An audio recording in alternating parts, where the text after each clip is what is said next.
నమస్కారం. Welcome to Radha's ప్రాచీన ప్రాంగణం. సప్త ఋషులు అనే శీర్షికల భాగంగా మనము అత్రి మహర్షి గురించి తెలుసుకున్నాము, భరద్వాజ మహర్షి గురించి తెలుసుకున్నాము. ఇప్పుడు సప్త ఋషులలో మూడవ వాడైనటువంటి గౌతమ మహర్షి గురించి తెలుసుకుందాం. ఈ గౌతమ మహర్షి అంగీరస వంశానికి చెందిన రాహుగణుని కుమారుడు.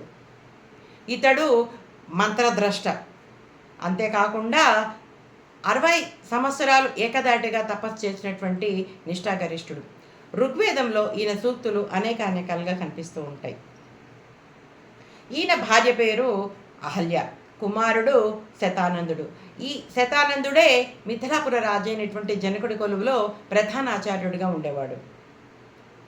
ఈ గౌతమ మహర్షి పేరు మీదుగానే ఈ గోదావరి నది ఉద్భవించిందని చెప్తూ ఉంటారు. అందుకే గోదావరి నదిని గౌతమి నది అని కూడా పిలుస్తూ ఉంటాము. అంతేకాకుండా మహాభారత కాలంలో కరువు కాటకాలతో బాధపడుతున్న సమయంలో ఋషులందరినీ 12 సంవత్సరాల పాటు ఈ గౌతమ ఋషి పోషించాడు.